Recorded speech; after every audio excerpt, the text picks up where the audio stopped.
ভালোবাসবো বাসবো বন্ধু তোমার যত্ন। হাবিব ভাইয়ের সঙ্গে আপনার সম্পর্কটা এখনো কেমন? আপনি তো সবাই জানেন আমার সম্পর্ক হাবিবের সাথে একেবারে বন্ধুর মতো। যেমন কালকে ওর গানটা যখন ইউটিউবে বার হলো, আমি প্রথম ওকে বললাম যে আমার মনে হয় তুমি কিন্তু আরেকটি স্তরে চলে যাচ্ছ। এটাও শুনে খুব গভীরভাবে ভাবলো এবং আমাকে একটু জানতে চাইলো সেটা বলতে তুমি কী বোঝাও।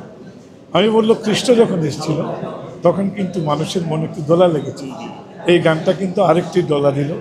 এবং যেহেতু এখন বিদেশ বিভূয়ে এগুলো চলে গেছে, হয়তো এমন হতে পারে আমাদের বাংলাদেশে যেমন রুনা লায়লা হিন্দি ভাষাভাষী উর্দু ভাষাভাষী বাংলাদেশিদের মধ্যে বিচলভাবে পরিচিতি লাভ করেছেন। উনি একটা সময় পার করেছেন, ওনার কথা তো আলাদা। সাবিনা ইয়াসমিন, শাহনাজ রহমতুল্লাহ, এনারা কখনো অক্ষয় হবেন।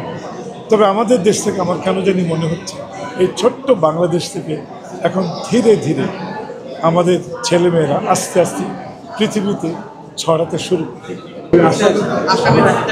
এটা তো চরম একটি ব্যাপার হতে গেল। ওনার গান তো আলি আলি আগেই শোনা, এবং তবে এটি সত্য কথা যে ওনার জনপ্রিয়তা এত আকাশচুম্বী এটা কিন্তু কখনো চিন্তা করিনি বা স্ক্রিনে অতটা আসেও।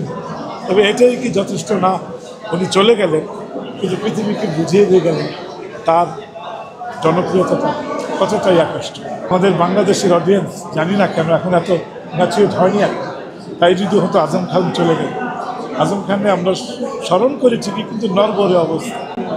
আজম খানের সময় যেটা দেখি, আসাম ছোট্ট একটি দেশ, জনসংখ্যার তুলনায় আমাদের কাছে কিছু না, তারপরে দেখলেন তাদের শিল্পীদের তারা কী পরিমাণে সম্মান করে।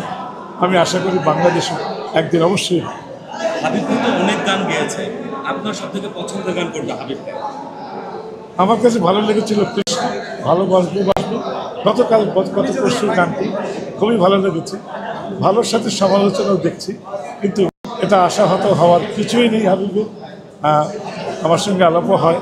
আমি মনে করি যত সমালোচনা বাড়বে, মনে রাখবেন গান তত গ্রহণযোগ্যতা করছে। আমাদের সবার একটা রিকোয়েস্ট আপনার কাছে আছে, আপনি যদি হাবিব ভাইয়ের কোনো একটা গান একটু দুলাইন দিয়ে আসেন। ভালোবাসবো বাসবো বন্ধু তোমার যত্ন। আমি জানতাম।